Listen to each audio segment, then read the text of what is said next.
silent, you'll not find love. Only sleepless nights. I'm just a ghost of the man I was, too weary to fight. Hey guys, welcome to Beyond the Beard podcast, a podcast dedicated to discovering true masculinity. Thanks for joining us today. We're going to do this show a little differently than we have before. Matt, what are we doing today? Well, I realize we've been doing a lot of talking about historical figures, which I love. I'm a big history guy. That was my major and all that. But I realized we hadn't talked about any fictional men yet. Yeah. And so I wanted to go to one of my favorite stories, if not my favorite story of all time, and just pick a couple men from that. And I wanted to kind of look at just a small snippet of each of these men and just see what we could learn from them about masculinity, about virtue, and how we can apply that to our own lives. I've always found it really important to look to those fictional characters. We need those because fictional characters, you know, we can make them do whatever we want, right? Like that's the idea. We can make them the ideal people. Sure. You know, you can have them remove those flaws, all that stuff, and we can see what we really want to be, if that makes sense, instead of just who we are. And, you know, I mean, every historical figure we've talked about so far has been amazing. Right. But at the same time, they've also had a lot of weaknesses, a lot of shortcomings. Sure. And, you know, the characters we're going to look at today are going to be, you know, they kind of lack a lot of those. At least some of them do. You mean they lack like well, I guess those I guess in the books, you know, you do have a lot less of the human flaws. You know what I mean? It probably depends on the hero, right? Yes. Yep. Right. I think it's more that in that story we have control of that environment, right, as an author or as the writer, and so you can get them where you want them to go. Right. Sure. It doesn't always happen in real life. So sure. I've always kind of like that. But the story we are going to be drawing from today is, of course, The Lord of the Rings. Awesome. How familiar are you with it? I mean, I've read it. It's I've watched the movies. Watch the movies. Good. No, it's I wouldn't say it's one of my favorites, but it's up there as far as like ones I like. You know, I think Tolkien is very wordy. Oh yeah. So they're dense books. But I remember. So I actually didn't read The Hobbit or I didn't read The Fellowship of the Ring. And it wasn't even on my radar until the first movie came out. And so we went and watched the first movie, and I was like, "Whoa, this is awesome!" This is. I think that was the first movie that really not only stayed true to the books, which, you know, I came to find out as I ended up reading the other books. Stayed true to the books, but also did a great job of like depicting the world that Tolkien built. Yes, I think it did a great job of showing scale, showing, you know, doing that world building that the authors do. I think it did a really good job of that. And so, you know, I remember reading after watching that, I was like, okay, I got to read the other two before the book because, you know, and so I quickly went through, you know, Two Towers, and then, oh my gosh, what's the last one? Return of the King. I was going Return of the Jedi in my head. I was like, nope, that's absolutely wrong. A little different. Slightly. Like, these wizards really got crazy, man. Hey man, they're magical light, okay? They're fighting with light swords. So yeah, Return of the King. And I actually ended up going on and read The Hobbit, and that ended up being my favorite of all of them. Okay. I loved The Hobbit. Yeah. But no, great series. Mike, how about you? How about me? How do I get this camera over to How me? about you? There we go. Look at Big Mike. It's always the first time I have to find the camera. Oh my gosh, look at that. Look at that beautiful face. All right, so I only read The Hobbit, and I read that in 5th grade, so it's been a minute. A couple years. Just a few. Couple. I loved it when I read it. Like, fantasy books are definitely like in my wheelhouse of things I like. Yeah. However, when we got to high school, that's when we were supposed to read the other 3 books for The Lord of the Rings. Never read them. I didn't have time, and I could pass all the tests without reading them, so I did. However, those, like, if I had the time, those are books I would go back and read, because like I said, those are that's a genre I very much enjoy when I have the odd moment. You should definitely read them. I mean, or listen to them on Audible, or that's different. If I'm going to listen to them, I might as well watch the movie. Like, it's that kind of a thing for me. Man, it's different, man. It's different. When we look at them tonight, it's gonna be different. So everything we're gonna do tonight is from the books, not from the movies. other than the images that we'll share with you guys, because I think the movies did a great job capturing the look and feel of the characters. I think. Oh, absolutely, yeah. But my love for the Lord of the Rings, very similar experience to you. I remember very clearly. I was a freshman in high school. We went to the movie theater with my parents, and they wanted to go see The Majestic, which is a movie starring Jim Carrey, and it's Good about movie, by the way. great movie. Yeah, it's oh a my fantastic gosh, but movie. not great when you are a teenage boy who values explosions and gunshots every about 6 seconds, right? Yeah. And so we did not want to go see that. We wanted to go see, I think it was Too Fast, Too Furious. I'm almost 100% sure I'll to go back and check that date. But yeah. we wanted to go see that. So my parents were like, yeah, okay, that's fine. So they go get their tickets. We're going to go get ours. Too Fast, Too Furious is sold out. So we were like, okay, we'll go see this Lord of the Rings thing, because we did not want to go see The Majestic, right? Because it was going to be boring. Yeah. Because we're kids and we like excitement.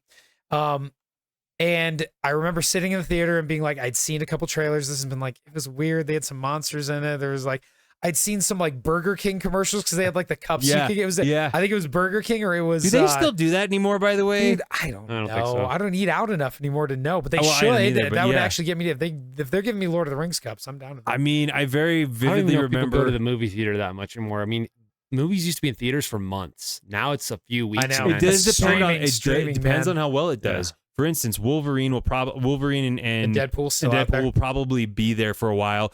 Dune 2, that was in the theaters for quite some time. I never got to see the second one. I'll have to see that. Oh, it's But- good. But yeah, anyway, anyways, we're sitting there, and I'm just thinking, I'm starting to literally be like, man, maybe we should have gone and seen this other movie. The movie starts, and if you've seen it, that first 5 minutes, the prologue, oh, dude, the prologue just, like, it begins the forging of the great rings, and, it's Galadriel talking, and I was just like, yep. the end of that 5 minutes, my mouth was hanging over, like, just, like, I'm done, right? This was, in that moment, I was like, this is my favorite movie of all time. It just blew me away. And I The remember opening? oh, dude, just the first 5 minutes, it was over, right? I was good to go. Yeah. And I just remember we got to the end of the film after Amon Hen, where Aragorn's just taking on everybody, right? Yeah. And we get out to the car, and my mom was sitting there, and she was like, "How was your movie? It took forever." And I was like, "Mom, you got to buy me these books." And I remember the look. She turns around, she's like, "Who are you?" You want me to I do was- what? I was not a reader. I Yeah. had no desire to it. And then I saw those movies, and then we're walking out, and I realized, okay, they're a set of books, because I heard people talking, and I just went and I was like, "Mom, you got maybe these books." She went and ordered them for me, bought them for me. Wow. I still have them. My son has my set now. That's awesome. This is not my original set. This is a new one I bought a little while ago, and it just blew my mind. I went and read through all 3 books, Sure. and I was just sold. Lord of the Rings is my favorite books of all time, still are. And I love that series to this day. That's awesome. So I'm really happy to be able to actually share a little bit with you, especially those of us who haven't read it yet. Mike, I read other books. so ashamed. I of mean, you. I will say, right? The movies did a good enough movies did- job. Good enough. Good enough. There's a couple of characters that they did not do justice to at all. My only issue that I had 2 of them. One of them was very minor. I didn't like the fact that they had Theoden say, "Let's go to Helm's Deep." It should have been Gandalf telling them that, because that's what happens in the book. Gandalf says, Sure. "Go to Helm's Deep," and Theoden's like, "Heck no, let's ride out and let's meet him Yep. face to face," right? He's Yep. ready to go. And I thought that was kind of, it made him seem a little cowardly. I didn't like that. Maybe not cowardly, but yeah, like, in the books, he's very much like, "Let's ride out. This is my country. We're going to take it back," right? And I didn't like that. But the only character that really bothered me was Faramir. Yeah. And we're gonna talk about him tonight. So, Yeah. but yeah, you guys ready? I think so. Yeah. Let's so- dive in. So what I'm gonna do is I picked a couple different characters here. We're gonna look at 4 different men, and I'll kind of reveal them to you as we go. And I'm gonna read just one quick section for you guys. Okay. And you can use obviously your prior knowledge of what you know about this character, Sure. but I want you to kind of think about just what I'm reading to you, what that character is doing, and what virtues they're showing. Number 1, and then number 2. How does that relate to masculinity? Would it be too much to like maybe give a little bit of background to put them in context? Oh yeah.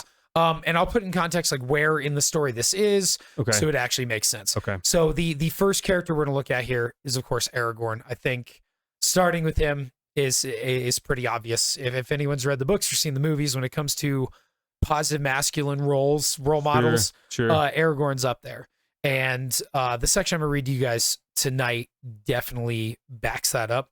So the scene we're in is the first time the hobbits meet Aragorn, he still goes by the name Strider. Yep. And so they meet him at the end of the Prancing Pony. Yep. And they're kind of in a back room together. And if you've seen the movie, it's very similar. But I wanted for to, maybe those who haven't read or seen the movies, right? Because I think maybe there might be some people out there who just haven't invested the time, right? So just can you quickly say who Aragorn is? So Aragorn is the heir to the throne of Gondor. He's the descendant of Numenors, who are these ancient humans. I don't want to go into too much into that. Yeah, but, that's okay. They live long lives. They have long extended lives, and his character is extremely important to the story because he's, of course, going to be the one who brings Gondor back to prominence and sort of unites the realms of men as they are divided. And of course, at this point, Frodo has the One Ring of Sauron.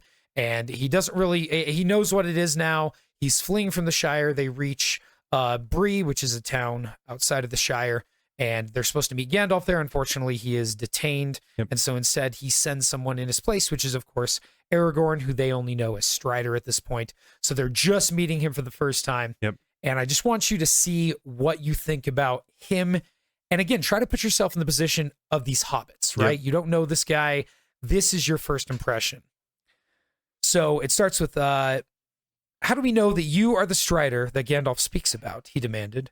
You never mentioned Gandalf till this letter came out.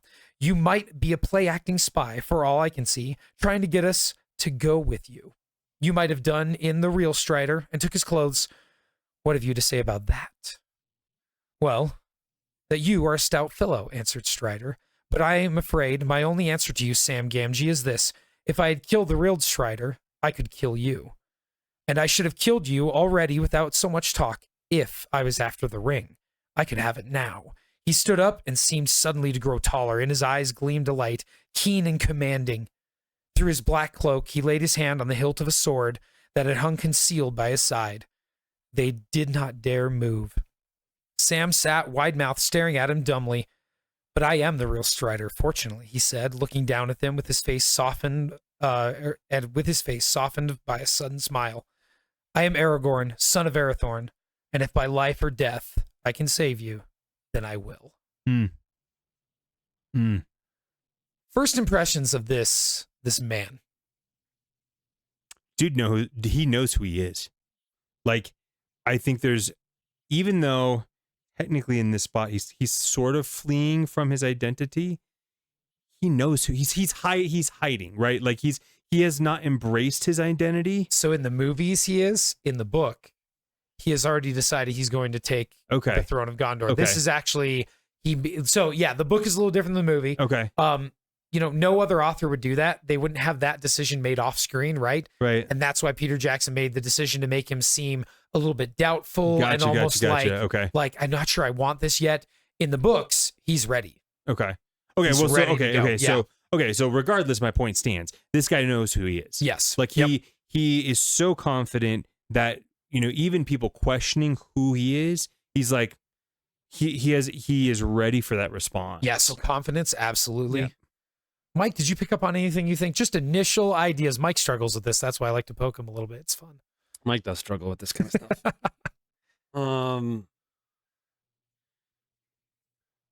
Whether or not he knows who he is, like I'd say, very sure of himself. Like that is one thing. Like those are different things, right? Like I can be aware of my capabilities and fully confident in my capabilities, but not necessarily know who I am, like what role I want to play in the world. Those are two different things, I think, sometimes. But in a bar, where the guy's like, I know what you have, so I'm observant and I'm keen on what's going on.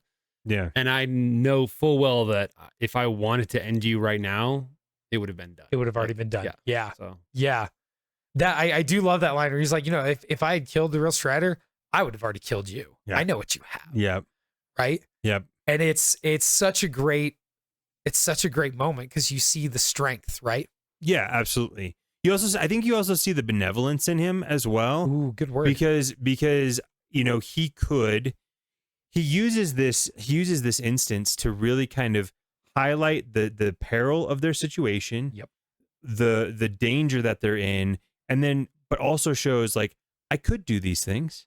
However, I am a good person. Yep. And I am going to help you regardless. Yeah. Right. And so there's benevolence in there. Like I could destroy you, and yet here I am to help. Yeah.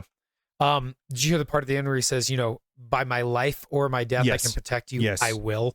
Yes. Could you imagine the first time you meet someone, you are in a dangerous situation, your life is on the line, you're this little tiny hobbit, and this dude, this pretty intimidating, large, big you can dude. tell. Yeah. I mean, you can tell this dude knows how to handle himself. He's hiding that sword, right? It's ready to go. Yeah. And he says, like, literally, by my life or death, if I can protect you, I will. I mean, I'd feel pretty good, right? Like if I'm running for my life, like all of a sudden I'd probably have some peace. Maybe not a lot of peace, but a little bit, But right? having I'd an start ally being like really that? worried about what the heck it is I'm actually Yes. carrying. Be like, True. what did I get myself into? Right. Yep. Because I apparently don't know something. I mean, he knows, but he doesn't know. You know what I Yeah. mean? Like Yeah. he the gravity of what's going on, he's not fully aware of. Mhm. No, it's and it's interesting too because and part of it is the way you read it. Yeah. But I think also like there is this preciseness and like hardness to the way that he presents. Yes. Like I feel like it's almost as if he like pierces that situation. That's what comes to my mind. Like he just pierces the situation. He's like he just inserts himself in there and he's like, I am dangerous. Yep. Right? Like you get that from just the way he talks. Yep. I'm dangerous. the way he holds himself. Yep. Right. Yep. Absolutely. Sword at his side, but he keeps it concealed. He doesn't need to flash it around because he Yep. knows what he can do with it. Right. Yep. It's kind of like the best fighters are not the ones who talk trash. Right. I mean, Any conversation on that? that's probably that. Well, I mean, like if do Depends you on where it is. do you see them going around picking fights with everybody? yeah. No. I think you it's don't more like usually, the right? tone of like somebody who does know how to handle themselves in a situation. They're not necessarily relying first on their ability Yeah, to they're not fight to jerking. get out of that. They Yeah, are trying yeah. to usually de-escalate the situation, and they're usually being a lot more tactful about Yeah. how they. And I was thinking like everyday life, by the way, not like Yeah. in the realm of No, like yeah, MMA. I'm not talking about, yeah, 'cause yeah. that's right when I said it. Yeah, that's right. Yeah, When my I was head like, went. no, I it's was like, Conor wait a minute. McGregor and all part of these the guys. shtick yeah. is to actually like It hype is. up the It fight is, and yeah. talk trash. right. Yeah, no, I I'm figured. thinking more like, I mean, like I'm sorry, I doubt the guys walk around literally threatening to fight everybody. Of course they don't. They're just living their lives There like a are normal some guys, guy. but yeah, for the most part, Yeah. And to your point, like in an arena or in a sport type setting, right? You're on more equal ground. Yeah. And so then it does become a bit of what your game, right? So if I'm on equal ground with somebody else, what are the advantages I can create by talking trash? Yeah, So yeah. that's where it become practical. But I It's a think, different thing. yeah. it's But different. again, it's also, and this is kind of the thing that I love about, again, the fictional stories is those worlds we get to put the ideal world Sure. in. You know what I mean? Sure. And so you have this man who is capable, doesn't have to be flashy and show it off. Yep. The promise he makes them though, like, if by my life or death, Mm-hmm. something I always think about when I look at Aragorn, you could show the pictures if you want, but the moment I see him, he has the way he acts. Yeah. It's an air of the virtue that came to mind to me was like the idea of honor or nobility, Mm. right? Mhm. That idea of, there's almost something regal about him, yet he doesn't even have the crown yet. Sure. Like the moment, and do you guys know? So I know, Mike, you haven't read the books. I know you have. Yep. Eventually, Aragorn does become king. He Yep. comes, he fights the Battle of Pelennor Fields, Yep. and he leads the Grey Company, which is different than in the movie. A little bit different, Yes. so because it's like Elrond's sons. Yep. And they come with him and some Dunedain, and then they get the army of the dead. It's a little different. And when he enters the city, how does he enter Minas Tirith for the first time? I know you Palm haven't read branches this, and a but we'll donkey? see if I don't maybe know. he. No. Do you remember? It's been so long. That's since, okay, I know, I know. No, I don't remember. He immediately goes to the houses of healing and starts healing the wounded. Okay. Yeah. Immediately. He doesn't go and get a crown, have coronation, all that. No. First thing he does is acts of service. Yeah.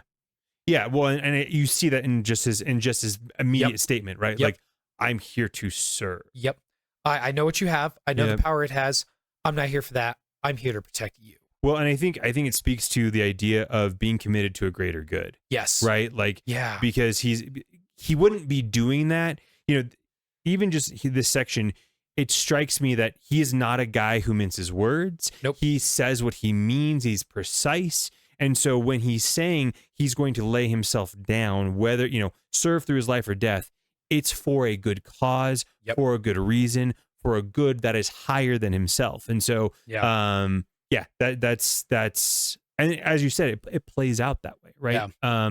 He is very much the servant leader, Yep. that I think a lot of people want to be and aspire to be. Yeah. I mean, there's books written about servant leadership. A good one is Leaders Eat Last by Simon Sinek.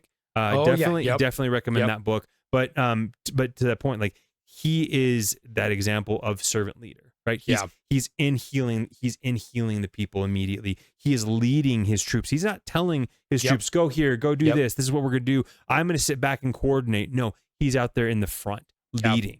And I think what's so cool about this scene too is the layers to his character that you're already exposed to. Sure. He's dangerous. He's capable. You get a hint of nobility and honor. Yep. And then at the same time, you get that, that ending of like, by my life or death. Yeah.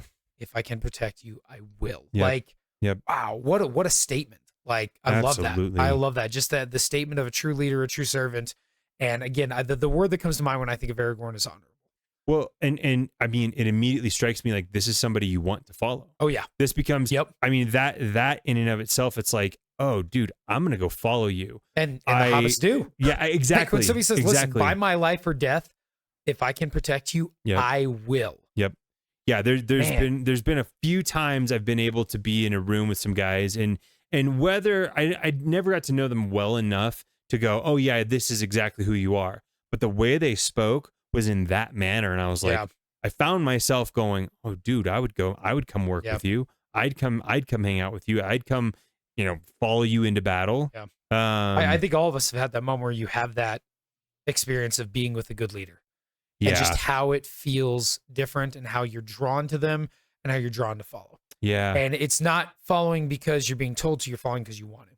And it's a very interesting huge difference, right? There's a difference from leading from a position of authority versus leading through influence. And leading through influence, you're always going to have better outcomes, right? Because people desire that. Anyway, you're tapping into their desire to do something great. Yep. So Aragorn, again, just a small snippet. Yeah. And we can take so much from that. And immediately, my immediate thought is, man, how can I be more honorable? Sure. How can I be that kind of person that, my students or my wife, my kids know, if by my life or death I can protect you, I will. Yeah. Or serve you or look out for you. Man. You know what I mean?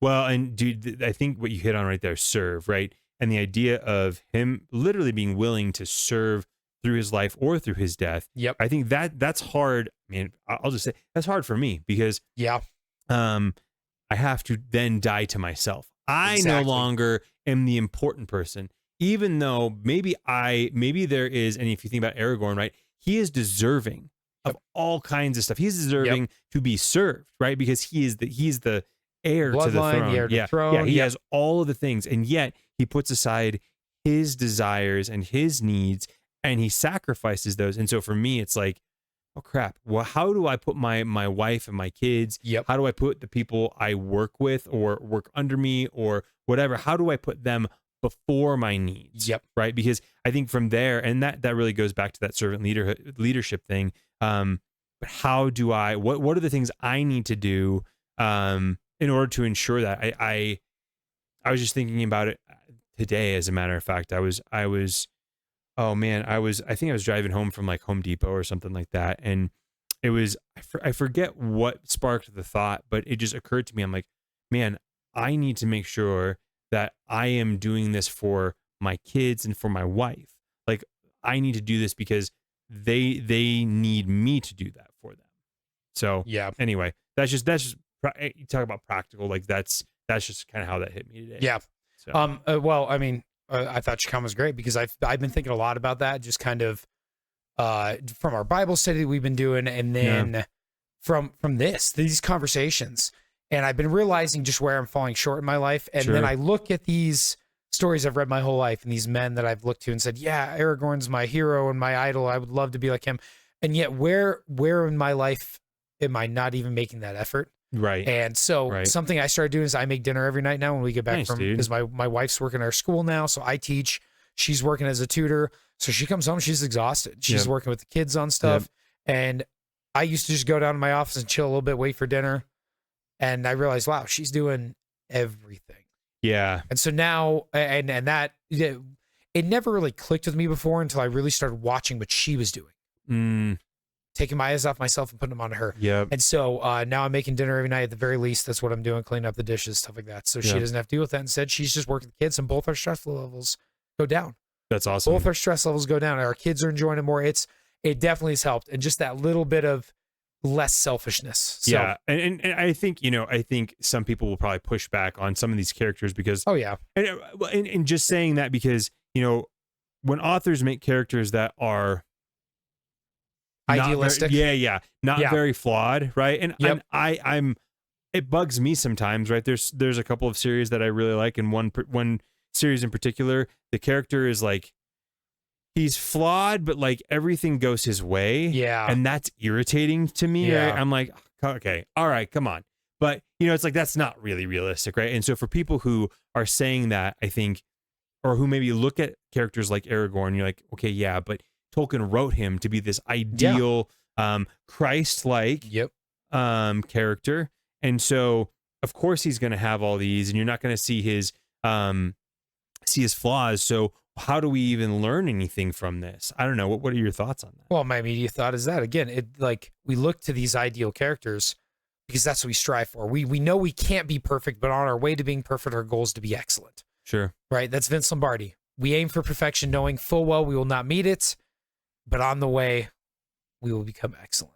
We're gonna have to have like a a Vince quota, Don't you worry, dude. We're gonna have a Vince Lombardi day. or not a quota, like a cap. Like you can only I'm say. just gonna have a lower third that every time Matt says a Vince Lombardi quote, it's gonna add another one to a tally. Sweet. And then Hey, you know what? If he wasn't so amazing, I wouldn't quote him all the time.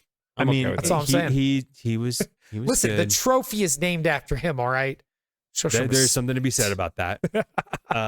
No, okay, but yeah, I mean, I think that point is fair. Like that would be my response. Though is Yep. yeah, you're never gonna be him, but the idea is that you still strive for it. yeah, and Knowing full well you're gonna fall short. and That's I, okay. I think that's something that people. I think if you're one of those people that likes to look at it and like, well, that's not realistic, so I'm gonna ignore it. My pushback to you would be like, dude, what are you pursuing then? Right? You're never going to be perfect at anything you do. So why, with that logic, why even try to get better at anything? Right? Yeah. And really, that's part of our purpose is to Yep. continue to grow, continue Yep. to pursue kind of, I mean, again, to I don't want to say pursue perfection, I think, is a noble goal, right? Yep. But having characters like this that we can look up to, you can see, okay, you can put yourself and say, okay, how would, in a practical sense, how would Aragorn handle this? Or what are the things that Yeah. I've seen here? How would he do this? And I Yep. think that when we start to have that mindset of, how does this character react in this situation? That really helps give us a compass on what we should be doing. Yeah. Well, and that's the idea right there. You just said it, a compass. Yep. At least it gives us a direction, a target, a point to Yep. aim for. Yep. And that's a huge part of life. And one of the Yeah. other big things about fictional stories, I loved this. You guys remember our wonderful or English teacher in Yeah. high school, Yeah. Mr. Reed? Yeah. I remember we were talking about what was the purpose of reading the Brothers Karamazov, this doorstop of a book written by Fyodor It's a hard book Dostoevsky. to read And through. it's amazing, but oh my gosh, it's so big and so long and so deep. Uh-huh. But the whole purpose of the book is the idea of suffering, bringing us closer to God and bringing us close together. Right? Learning Mhm. how to love through suffering, right? So the very first line of the thing is like literally that the name of Karamazov is like reviled.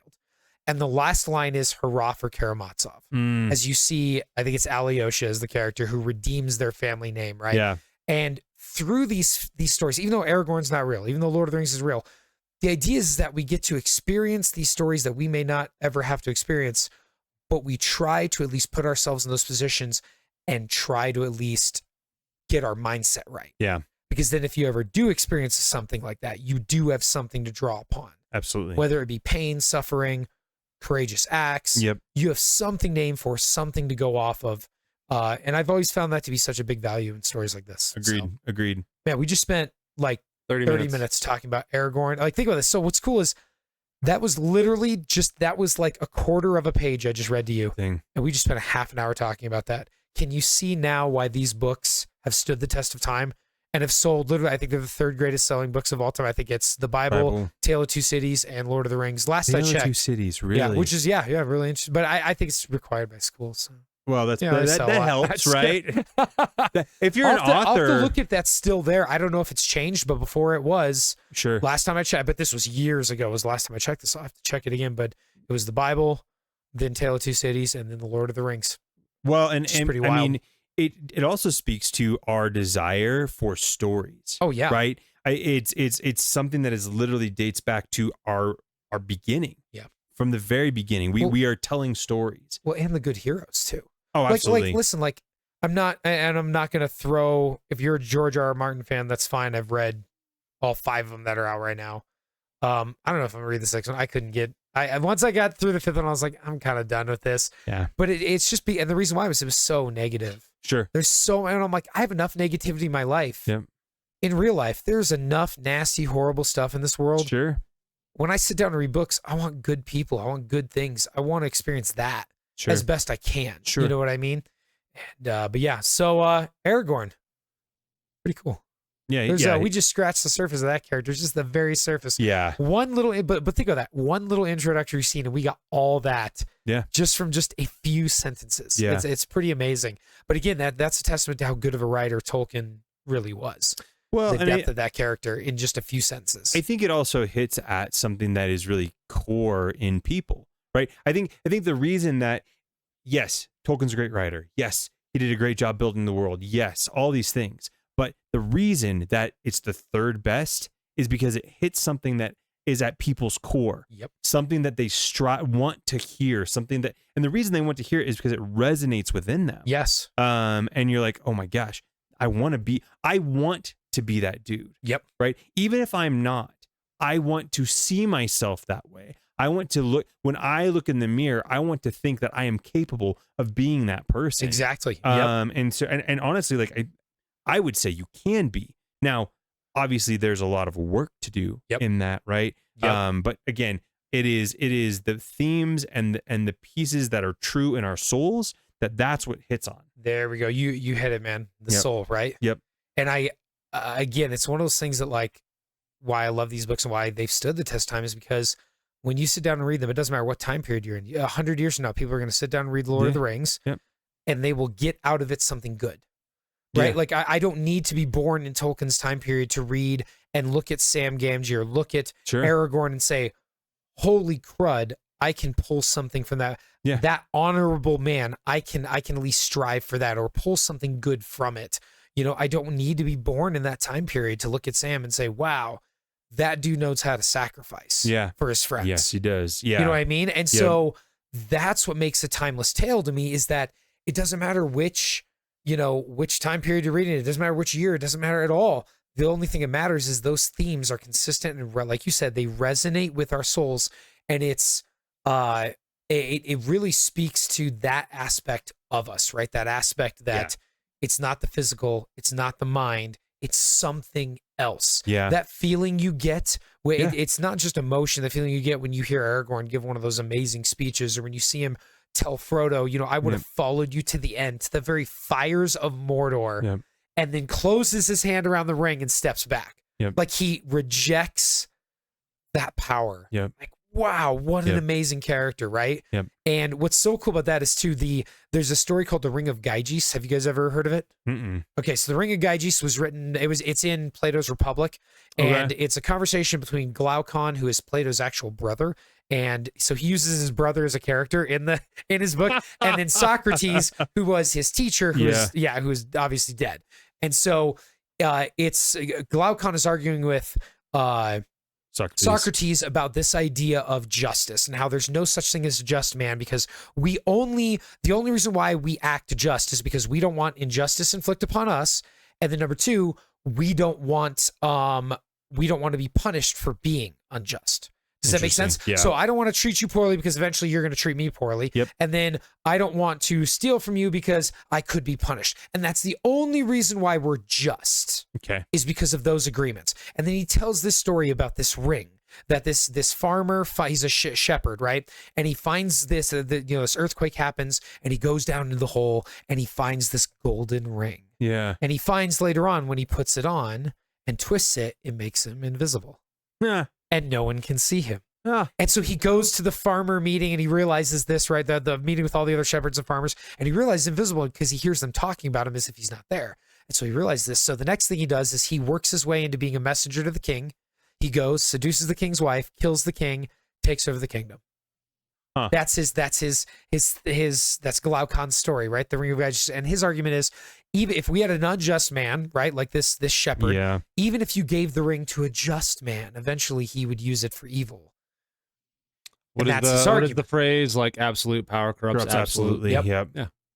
No, I think, and I mean, to that point, right? I think we do see that in politics. That's the nasty thing about politics, right? Is you have these individuals who I would say they're maybe in the minority, but I mean, I'd like to think they aren't, but they're in the minority of, hey, I'm going into this for this noble pursuit because I want to serve, because I want to help make our country better, right? Mhm.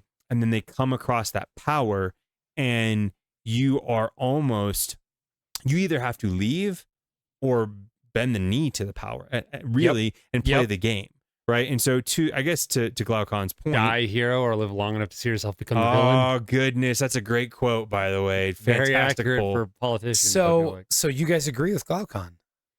So, in I a would Are sense, there's okay, no no. such thing as a just man? Here's the thing. I would argue that, and I get this all the time when I get into people about arguments or discussions about social topics, especially that are macro in scale. So it's not like me and Tim arguing about what would he do individually, right? Yeah, Sure. yeah. But it's like when I'm setting up, if I were to set up rules and laws for a country that has to run with the masses, yeah, Yeah. people are inherently evil. Okay. And I have Sure. to use that as my guiding star when making decisions, because then I am planning for the weakest link or the least common denominator in that topic, right? sure, Okay. So in this argument, yeah, no man is just. There is no such thing. Hmm. And I would also argue that people that think that the rules of like, well, people are just because the social constructs that we have make it beneficial, so they're not doing it because there's a God, they are doing it because it is actually in their best interest. I honestly think that once you give them power and you see that, I'm like, okay, well then if I remove the need for you to have a selfish need for it and you become wicked, were you ever actually good? And that's part of Glaucon's argument. His Sure. argument is, of course, now he goes on to do, he said, let's give an unjust man the ability to be as unjust as he wants, and he will always be perceived as being just. And then let's take a just man and let's keep him as just, but given the perception by everybody else that he is unjust for his entire life. And then he asks the question, well, who is truly happier? Right? Well, the unjust man, of course, because he has everything, right? No. I would argue no. Not necessarily. Then you'd be on Socrates' side. Probably. Because Socrates argues back, a just man wouldn't even take the ring. Just man would throw the ring away. Oh, So he yeah. wouldn't be tempted by it. He says the just man, even if he suffers his whole life being declared unjust, he will still die happier because he knows he lived his life well. sure. He is authentic, right? And I think that's a That's what piece. he thinks is, he Yeah. said the unjust man who is constantly doing bad things, and yet he's able to, like, so they give him the power to be able to assuage anyone's Yeah. anger at him, Yeah. or whatever. He's still constantly miserable. He's a liar. And he's never, Yeah. and think about it, if you consistently indulge your appetite, Yep. are you really free? No. No, you're a slave to it. You're a slave to your appetite. But the just man, he's still free. Yeah. So not only is he capable of justice, but he's Sure. also capable of freedom. Now, it doesn't mean he's perfect, No. but the idea is that that there are good people who strive Is for the, justice. is that but it phrasing- revolves around virtue. You said it's Glaucon, right? Yeah. So is that phrasing in the story or the book or whatever it is where they're saying a just man would refuse the ring? I'll double check that, but because it comes after that. Because that I know, at least from the movies, I think it is Aragorn. Yeah, At Aragorn one refuses point, it. he goes, Faramir refuses yeah, it. the but- way he refuses it, he goes, or somebody says, I would want to take this ring wanting to do good. But that's Gandalf. when And he's saying through that. this, it would do, Yeah. yeah, But again, through but me, through it would me, do it would do it would incredibly be evil. or an something like evil, that. too great Yep. and too terrible Yeah. to imagine. Yeah. Yep. I'll have to go back and reread the second part of the story because I've read the first part multiple times. I only read the second part once.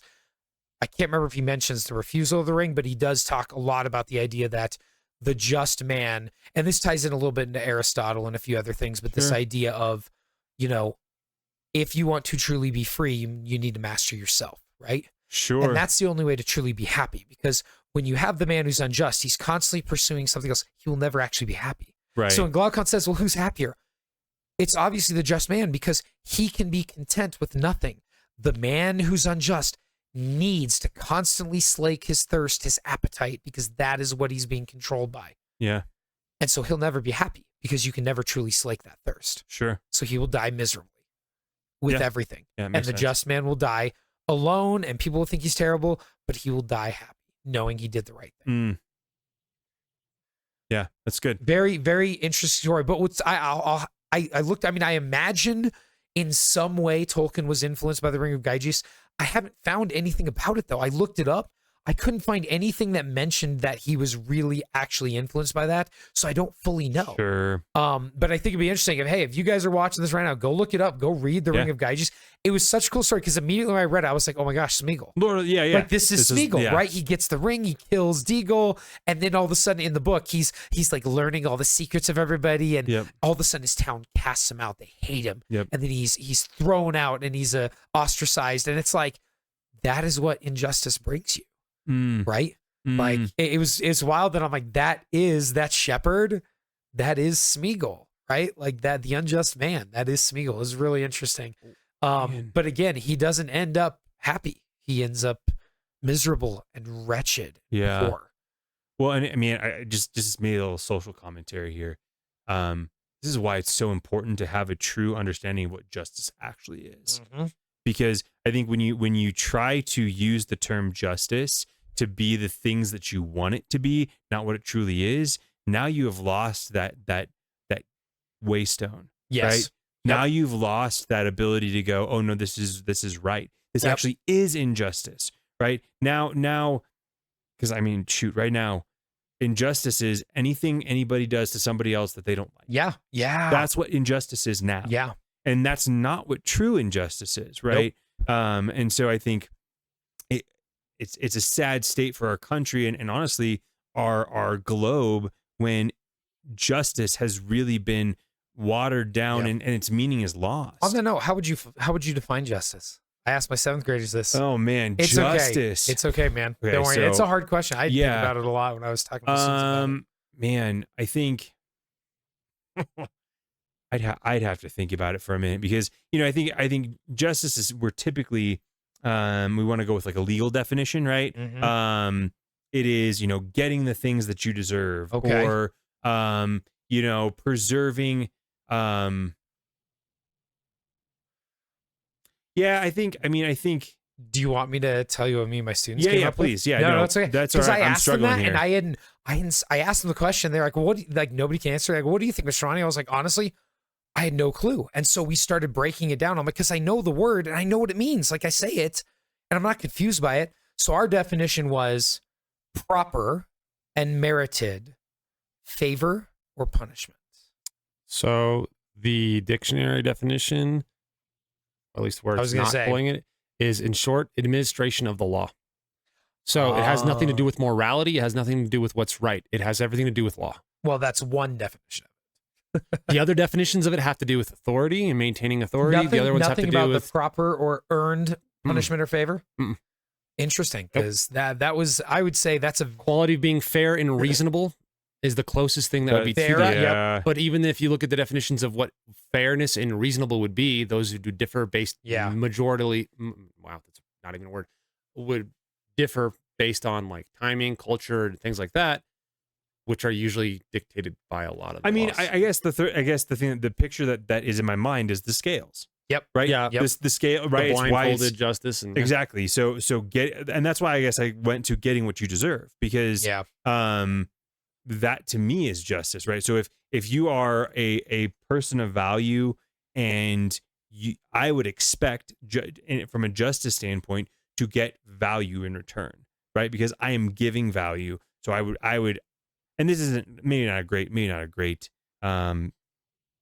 comparison, but I guess that's just what I think about it justice wise. And again, like, I mean, the definition we came up with, that idea of proper, which means that like it's not too over the top or too little. Sure. So it's proper. It's in the right proportion. And it's earned, it's merited, so I deserve it. Sure. Punishment or favor. Sure. Right? So justice could be a reward. Justice could also be a punishment, depending on what, or justice could be status quo, depending on what was proper and merited, right? Mm-hmm. And so that's what I think. But the measurement, that's where you have to bring in that idea of the law, right? Yeah. And that's where things get a little complicated because. Well, even merit, I could argue that that's law too. It's like what merit is just, why do I deserve something, right? Like, yeah. I could merit something because I put in more work and I have higher KPIs than my other coworkers. Yeah, but right? there's no laws necessarily governing that stuff, but those right? are rules. Yeah, but that's even how then, people usually though, typically like, get things. Okay, but so if I'm arguing like, why do I get a promotion? Well, because I performed better on the things that we're measuring But I performance think he's by. saying that bad people get promoted, which would be, would that be justice? No, it'd be unjust. That would be correct. Unjust. That's why I'm yeah. saying like it still follows. So here's an interesting question though. Let's say you have an unjust law. Is it just to not obey an unjust law? Is it just to not obey an unjust law? I would argue that it is unjust to not obey an unjust law, but that does not make it wrong, or it does not make You following think it's the law unjust right. to so like according to the definition, if the definition of justice is essentially following the law, that's really what it is. The laws can be terrible laws. They can be bad laws. They can be evil laws. They can be wicked laws. Me following them would make me an evil person, but a just person. So here's the me question. not following them would make me unjust, but a good person. Okay, but here's the question then: is that actually a good definition then? Yes, because that's what the word means. Oh, I 100% disagree. I think it's a horrible definition. So of the here's my word. reason why. Because I think we're starting. It's the same thing as like the word judgment, right? People think judgment has this very negative connotation in society. They say you're being judgmental. No, You're but we make judgments every day. Yeah, we do. But that's my point. If you ask anybody on the street, and especially if you relate to Christianity or religions, that's a big one. People they're just very judgmental.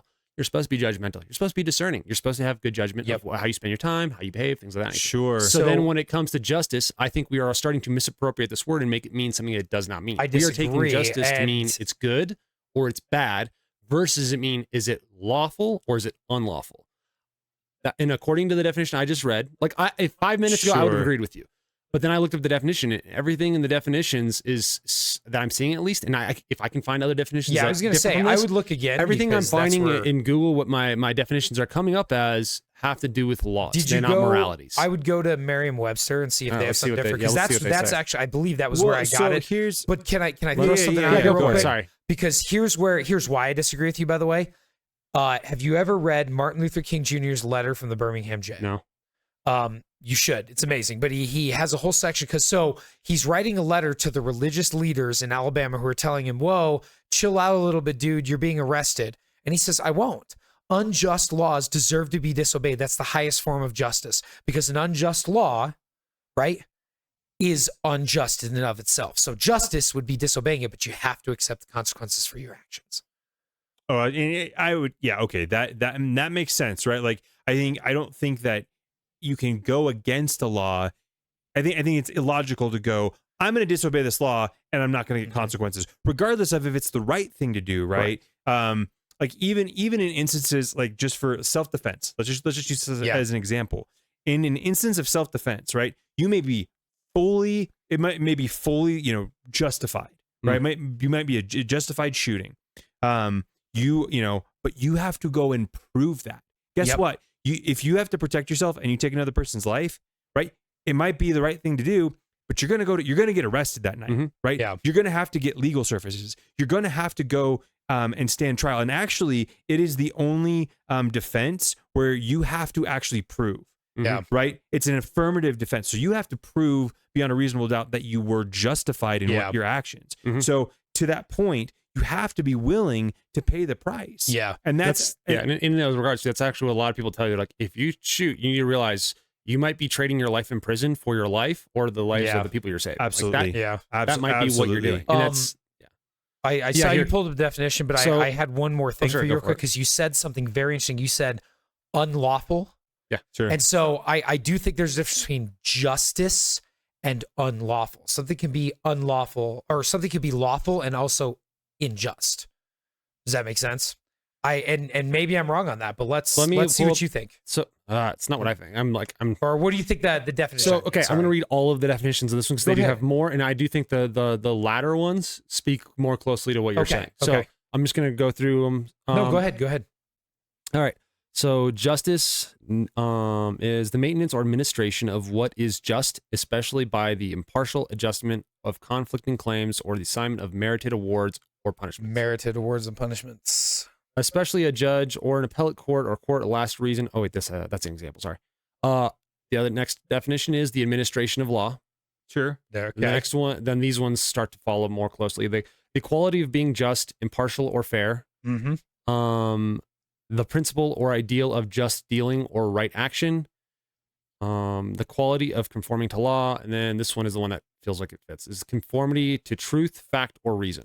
Interesting. And I mean, out of all the definitions, like that's the only one where they start to do that. Now, I'm also curious, because I believe you with what you're saying. No. But you're like, good. I do know that nowadays dictionaries are changing their definitions of I the was just gonna word say that, mean. yeah. And So, that's what worries me too. I was like, did they change that definition? Because I'm telling you, And so I had those. Well, we looked and- them up. We were and so talking that's why through I'm it, like, so. that's why it's also very important. Like if you're having discussions with people, Define you your define terms. your terms. Oh, absolutely. So yeah. Because even with what Matt's saying, like my initial before I did the Webster It wasn't dictionary wrong. thing, Mike, you I should put agree yourself with- up on the I hate putting Yeah. myself up on the friggin' screen.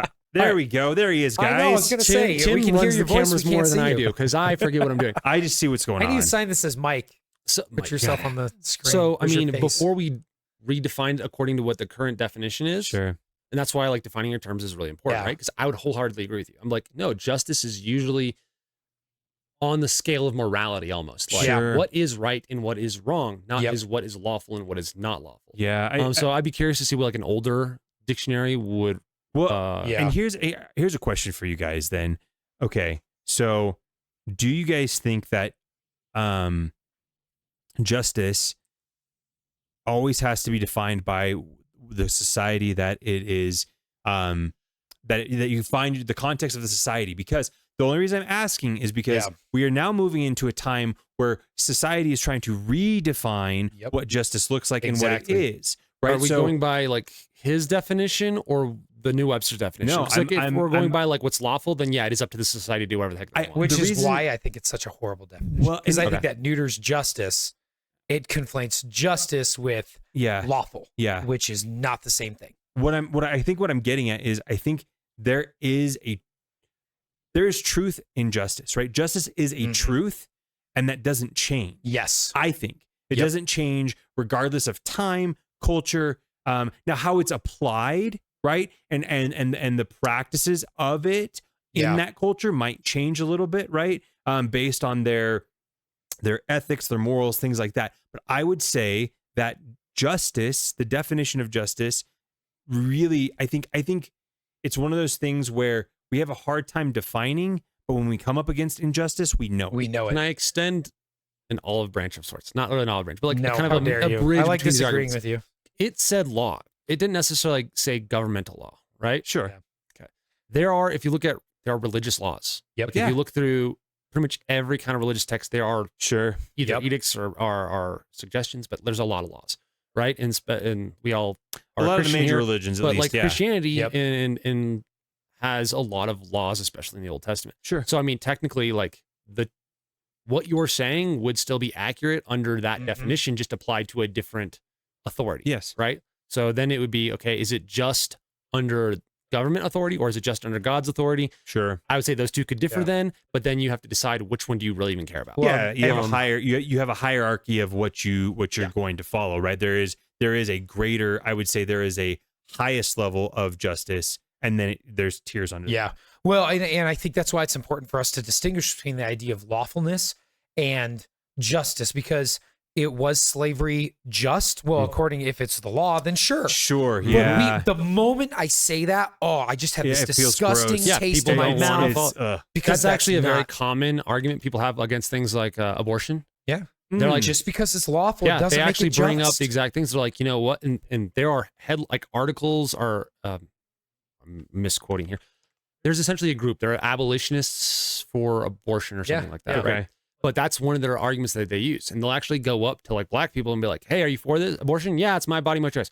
You know, like, why not? It's a human. No, that's not a human yet. And then they started showing them like actual artwork from like back when they were slaves. And it's like, they didn't believe black people were human people. Yeah. And so just because the majority of people said it, did it really make it true? Right. Like right now, we are fighting essentially for the slaves at this point right. in this comparison. Right. So would that change your mind on abortion? And so many people hold on. But anyway, that's just pointing out that.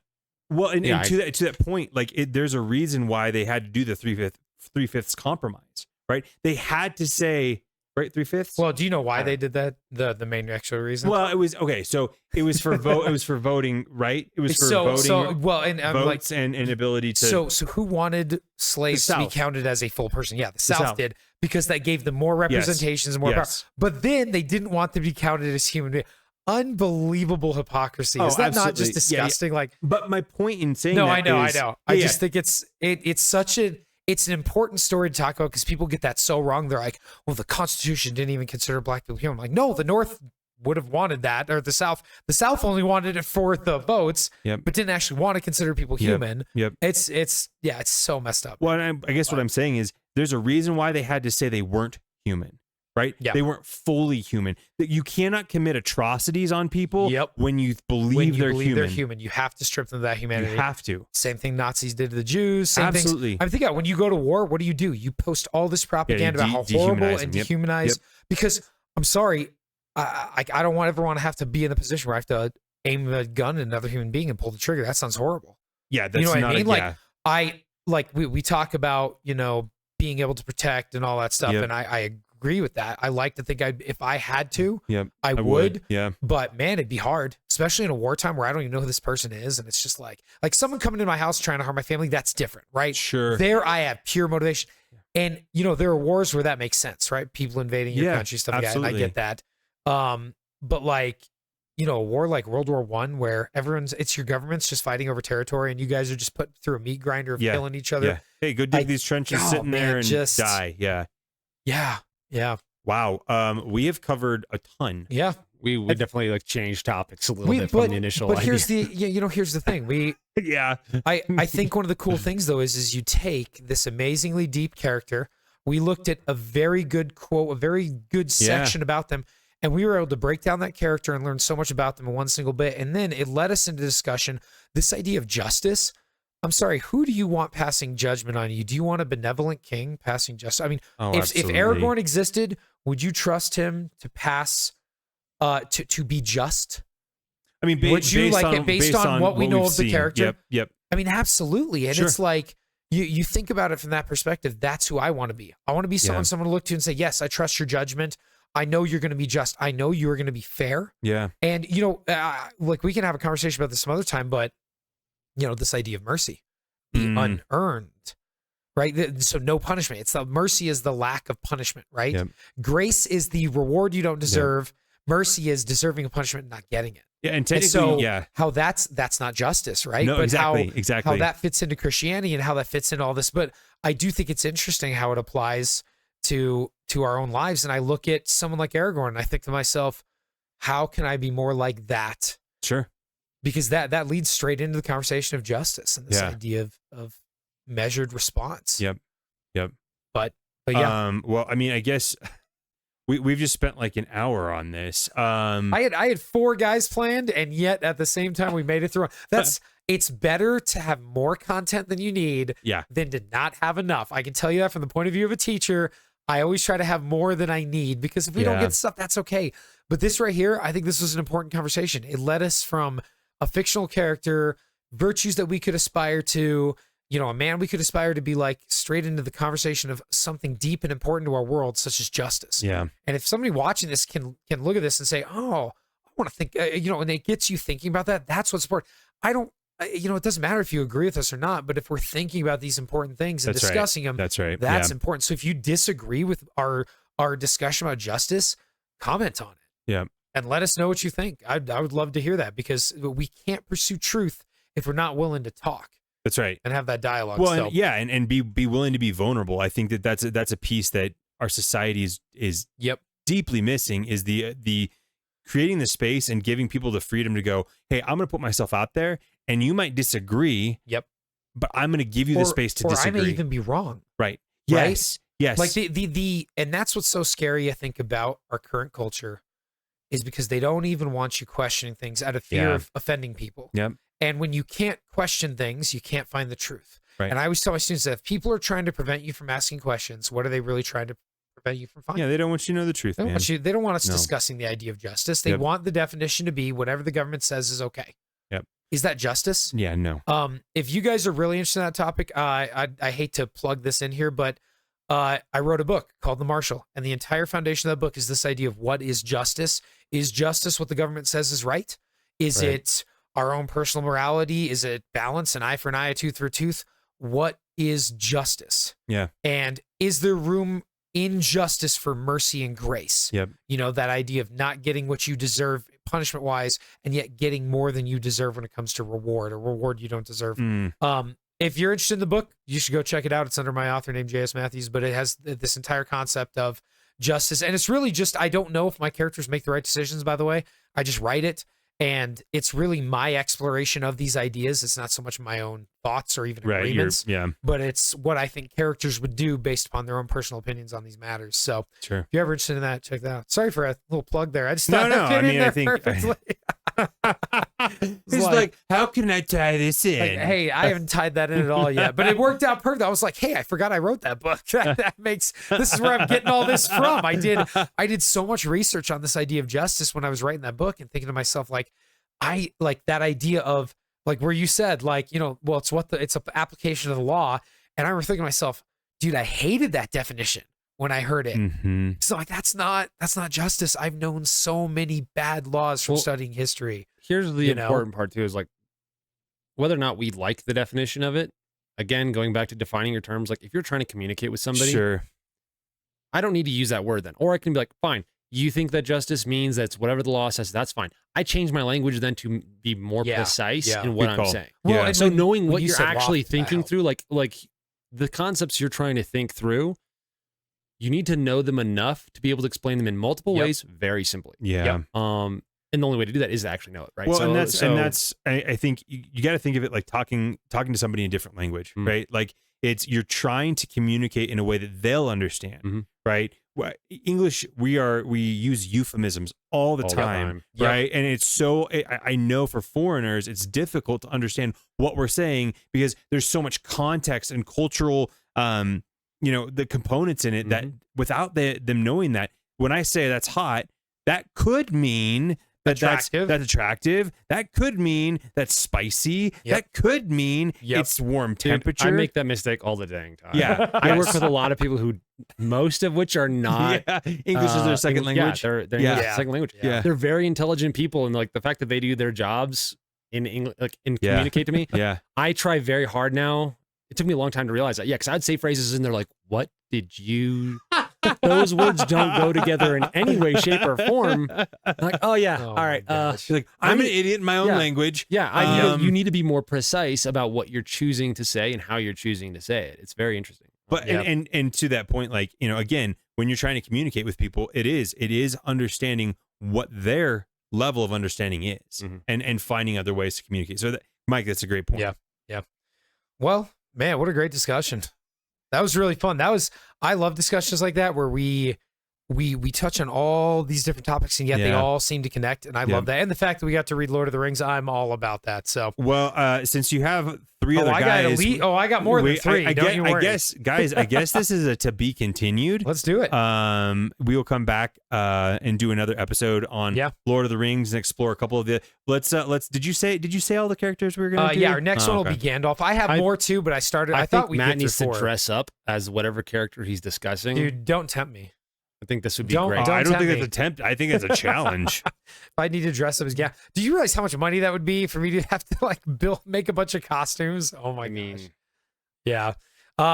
Anyways, man, great conversation, guys. Yeah. That was fun. Thanks for letting me share my passion for Lord of the Rings with you, and for just, man, what a deep discussion. Mike, I love disagreeing with you. like because you make me think about things in a totally different way. 100%. I say I dumb love crap that. often enough. So And no, but see, like, and for those of you guys that don't get it, me and Mike have been friends literally since we were kids. oh yeah. Yeah. Me, Mike, and Tim. And I remember going to Mike's house and playing video games with him. He lived right across the road from me, and like we think so differently. Yep. And I yet can attest to there that. there are very few people on this planet I would rather have a deep conversation with than him because he thinks so differently than me. Yeah. They make for fun conversations. They do. And if you can't tell, when I disagree with him, it's like a fun. It's almost like an exciting thing. It's not an angry. It's not an upset thing. I love that because we look at things so differently, and it really makes me think about what I am. You know, there's times where you really have to ask yourself the question: Yep. Is what I am thinking correct?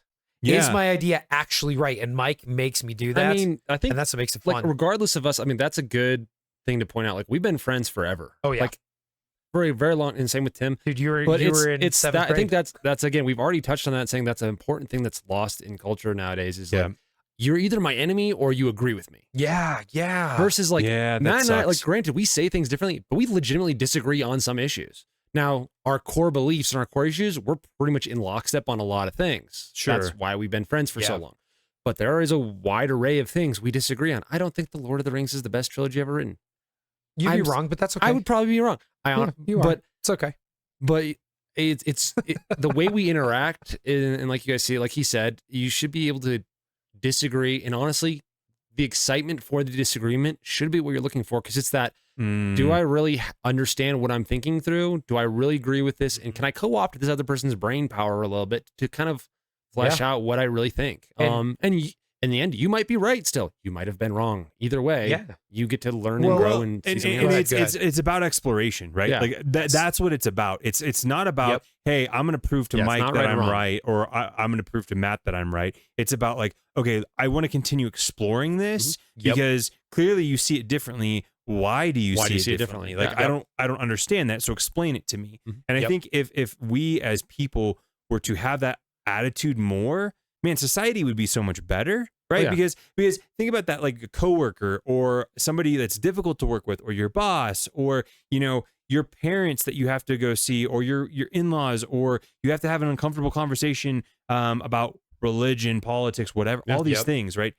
When you come at it from a position of discovery and trying to understand what the other person thinks and why they think that, man, that becomes fun. Number yeah. one. Mhm. I mean, awkward conversations are awkward conversations, They're but so fun. outside of that, like it takes it from being like hostile to being fun and something that you yep. can actually learn I would- from and improve on. I would also point out, like, practical application wise, like, because that is true, but like how to do it. Like, as soon as Matt heard me disagree with it, Sure. he didn't shut me down. There was no, No, yeah, you're yeah. wrong. Like, Nope. it Yeah, was good point. like, granted, it was a little bit of shock. It was like, really?